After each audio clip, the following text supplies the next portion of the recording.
আসসালামু আলাইকুম everyone, Bangladeshi blogger মিলির একটি নতুন পর্বে আপনাদের সবাইকে স্বাগতম জানাই। তো সবাই কেমন আছেন? আশা করছি খুব ভালো আছেন এবং সুস্থ আছেন। আলহামদুলিল্লাহ, আল্লাহর অশেষ রহমতে আমিও খুব ভালো আছি এবং সুস্থ আছি। দেশ এবং দেশের বাহির থেকে যেখান থেকে আমার এই ভিডিওটি দেখছেন তাদের সবাইকে জানাই অসংখ্য অসংখ্য ধন্যবাদ। তো বন্ধুরা, সকাল থেকে ভিডিওটি স্টার্ট করলাম। সকালে তো অফ ক্যামেরায় আমরা নাস্তা সেরে নিয়েছি, আর ছেলে ঘুম থেকে উঠেছে। তার ডিমান্ড হচ্ছে মাসালা ডিম পোচ খাবে। তো আমি সেই মাসালা ডিম পোচটাই এখানে করে নিচ্ছি। প্রথমে সুন্দর করে মশলাটা কষিয়ে তারপরে ডিমটা দিয়ে দিয়েছি। আর ডিমটা এখানে কুসুম সহ, মানে কুসুমটা আস্ত রেখেই দিতে হয়, তবে আমি আজকে দেওয়ার সময় কুসুমটা ভেঙে গিয়েছিল। যাই হোক, আমার ছেলে কিন্তু আস্ত কুসুমটা খেতে পছন্দ করে না, সে নরম কুসুমটাই খায়। তো এইভাবে করে মশলাটা কষিয়ে তার মধ্যে ডিমটা দিয়ে সামান্য একটু লবণ দিয়ে একটু ঢেকে রেখে দিতে হবে। এরপরে উল্টে নিলেই হয়ে গেল মাসালা ডিমের অমলেট। তো ছেলেকে খাইয়ে দিয়েছি অফ ক্যামেরায়। আর এই যে দেখতে পাচ্ছেন, এখন কিন্তু রান্না শুরু করে দিয়েছি দুপুরের জন্য। এখানে আমি শোল মাছ রান্না করব। তো শোল মাছটা আমি প্রথমে একটু লবণ হলুদ দিয়ে ভেজে নিচ্ছি, আর এদিকে আলু সেদ্ধ করে নিয়েছি। আলুটা এখন ছিলে নিতে হবে। আসলে এটি একটি ঐতিহ্যবাহী রান্না, এটি বাংলাদেশি একটি রান্না, আলু সেদ্ধ দিয়ে শোল মাছের পাতলা ঝোল। তো এই রান্নাটা কিন্তু অনেক টেস্টি। এটা আমার শাশুড়ির রেসিপিতে আমি আজকে রান্না করব। হাজব্যান্ড ডিমান্ড করেছেন, তার এভাবে খেতে ইচ্ছা করছে। তো শাশুড়ি মায়ের রেসিপিতে আজকে রান্না করব ইনশাল্লাহ। এভাবে এখন কিন্তু আলুগুলো ছিলে নিচ্ছি। আর এদিকে মাছটা ভাজা হচ্ছে। আমি আরেকটা প্যানে তেল গরম করে নিয়েছি এবং প্রথমে জিরা ফোড়ন দিয়ে দিচ্ছি। আমার শাশুড়ি মা ঠিক এভাবেই রান্না করতেন, তো আমি তার কাছ থেকে শিখেছি এবং রান্নাটা অনেক টেস্টি। তো এই যে প্রথমে কিন্তু আমি জিরা ফোড়নটা দিয়ে দিলাম। তো জিরা দেওয়ার পরে যখন জিরাটা একটু সুঘ্রাণ ছড়াবে তখন কিন্তু দিয়ে দিতে হবে পেঁয়াজ। তো এই যে আমি কুচি করে রাখা পেঁয়াজটা দিয়ে দিলাম। এরপরে পেঁয়াজটাও সুন্দর করে ভাজা ভাজা করে নিব। আর এখানে আমি একটা বাটা মশলা ইউজ করব, সেটা হচ্ছে আদা, রসুন, জিরা এবং কাঁচামরিচ বাটা। মাছগুলো ভাজা হয়ে গেছে, আর এদিকে কিন্তু পেঁয়াজটাও অনেকটা লাল লাল হয়ে এসেছে। খুব বেশি মুচমুচে করার প্রয়োজন নেই, এরকম একটু ব্রাউনিশ কালার আসলেই বাটা মশলাটা দিয়ে দিতে হবে। এই তো বাটা মশলাটা আমি দিয়ে দিলাম।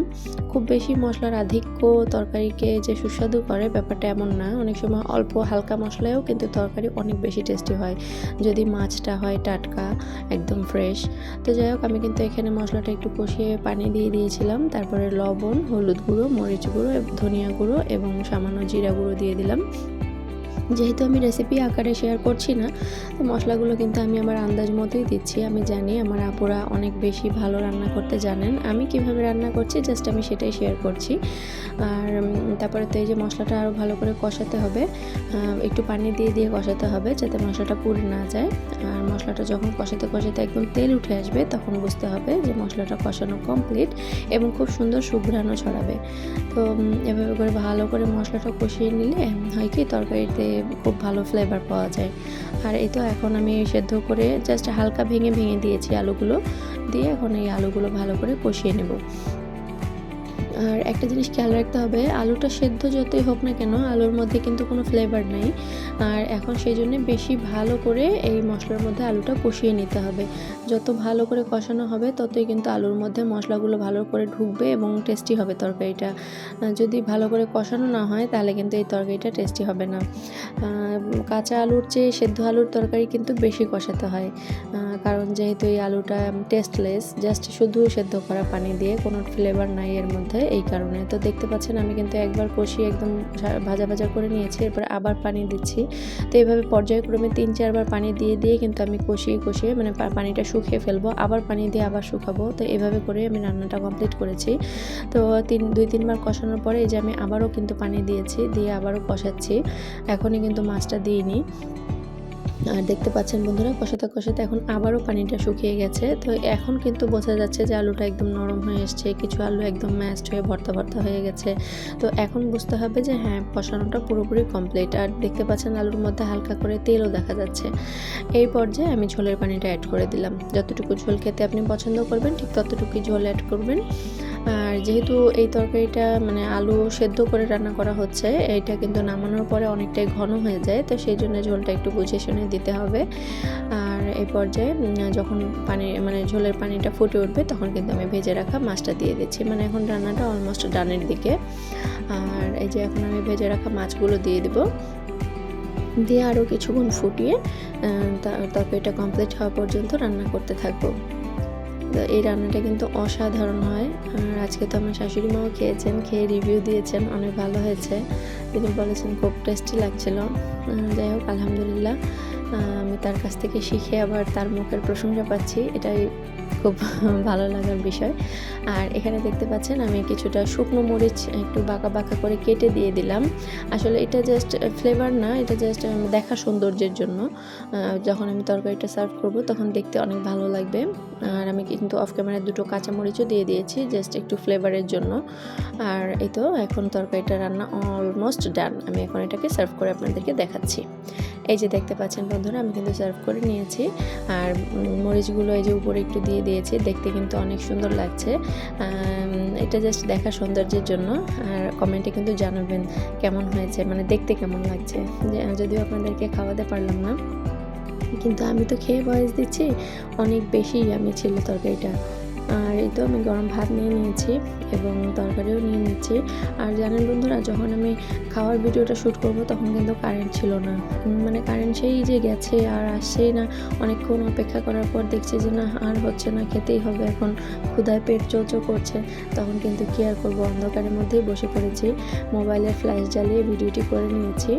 আর এই তো দেখতে পাচ্ছেন তরকারিটা সার্ভ করে নিয়েছি। মানে নামানোর পরেও কিন্তু এই যে ঝোল ঝোল ভাবটা আছে। তো আমি কিন্তু যতটুকু পানি দিয়েছিলাম তাতে এই পরিমাণ ঝোলটা ছিল। আপনারা যদি আরও বেশি ঝোল খেতে চান আরও বেশি পানি দিলেই হয়ে যাবে। আর এই মাছটা অনেক ফ্রেশ ছিল, খেতে অনেক সুস্বাদু ছিল, খুব বেশি ফ্লেভারফুল ছিল। মাছটা প্রায় 1 কেজির কাছাকাছি ছিল। তো এই যে দেখতে পাচ্ছেন আমি খেয়ে নিলাম, অনেক বেশি মজা ছিল, সত্যি বলছি। আলহামদুলিল্লাহ খুব তৃপ্তি করে খেয়েছি অনেক দিন পর এরকম আলু দিয়ে শোল মাছের পাতলা ঝোল, খুবই ভালো লাগছিল। আর এই যে মাছটা দেখতে পাচ্ছেন ভেতর দিকটা, দেখেই বুঝতে পারছেন নিশ্চয়ই যে অনেক ফ্রেশ ছিল মাছটা। যার ডিমান্ডে রান্না করেছি সেও কিন্তু খেয়ে অনেক প্রশংসা করেছে, আলহামদুলিল্লাহ। তো কষ্ট করে রান্না করার পরে যখন পরিবারের সদস্যরা খেয়ে বলে যে না অনেক ভালো হয়েছে, তখন কিন্তু মনটা একদম ভালো হয়ে যায় আর সমস্ত কষ্ট কোথায় যেন উধাও হয়ে যায়, তাই না? তো যাই হোক বন্ধুরা, খাওয়া দাওয়া শেষ করে কিছুক্ষণ রেস্ট নিয়ে এরপরে একটু বাইরে গিয়েছিলাম কাশবন দেখবো বলে। তো এই যে দেখতে পাচ্ছেন এখানে কি সুন্দর কাশফুল ফুটে আছে। ফুলগুলো এখনো তেমন বড় হয়নি, ছোট ছোটই আছে। দূর থেকে দেখতেই বেশি সুন্দর লাগছে, কাছে গেলে তো একদম ওই ফুলের যে রেণুগুলো সেগুলো গায়ে লেগে যাচ্ছে, এই জন্য আমরা যাইনি। আর একটু বড় হলে তখন যাবো ইনশাল্লাহ। তো খুব সুন্দর লাগছিল, এরকম কাশফুল দেখতে কিন্তু অনেক ভালো লাগে। আর এই কাশফুলের সাথে তো আমার হিন্দু বন্ধুদের একটা রিলেশন আছে, মানে যখনই কাশফুল ফোটে তখনই দুর্গাপুজোর একটা আমেজ শুরু হয়ে যায়। তো আমি আমার হিন্দু বন্ধুদেরকে জানাচ্ছি অগ্রিম দুর্গাপুজোর শুভেচ্ছা। কাশফুল দেখা শেষ করে বাসায় চলে এসেছি আর এখন বানাচ্ছি ফুচকা। এখানে আমি একটা ভর্তা তৈরি করে নিয়েছি, আলু সেদ্ধ, তারপরে হচ্ছে মটর ডাল সেদ্ধ, সাথে একটু পেঁয়াজ, শুকনো মরিচ ভাজা, সরিষার তেল, লবণ সব কিছু দিয়ে সুন্দর করে চটকে চটকে একটা ভর্তার মতো বানিয়ে নিয়েছি। সেটাই আমি ফুচকার ফিলিং হিসেবে ব্যবহার করছি। তো এই যে এখন কিন্তু ফুচকার পেট ভরিয়ে নিচ্ছি, এরপরে নিজের পেটটাও ভরিয়ে নেব ফুচকা খেয়ে। আর যারা যারা ফুচকা লাভার তাদের তো অবশ্যই খেতে ইচ্ছা করছে, তো নিজের দায়িত্বে এখান থেকে তুলে তুলে খেয়ে নেবেন। এখানে এই তো আমি সবগুলো বানিয়ে সার্ভ করে নিয়েছি। আর সাথে ছিল তেঁতুলের টক, তেঁতুলের টকটা তৈরি করেছি তেঁতুলের পাল্প, সাথে কিছুটা মরিচ গুঁড়ো, লবণ, একটু চিনি আর সামান্য টমেটো সস দিয়ে। আর সাথে আমি কিছুটা কাবুলি ছোলাও দিয়ে দিয়েছি, সেদ্ধ করা কাবুলি ছোলা, দেখার সৌন্দর্যের জন্য। ব্যাস এখন কিন্তু খাওয়ার পালা। তো আমার টেস্টার, আমার ছেলে, সে কিন্তু প্রথমেই শুরু করে দিয়েছে খাওয়া। তো দেখতে থাকুন বন্ধুরা, আর যার যার খেতে ইচ্ছা করবে এখান থেকে তুলে খেতে পারেন। তো অনেক মজা ছিল, সন্ধ্যায় আমরা সবাই খুব এনজয় করেছি এই ফুচকাটা।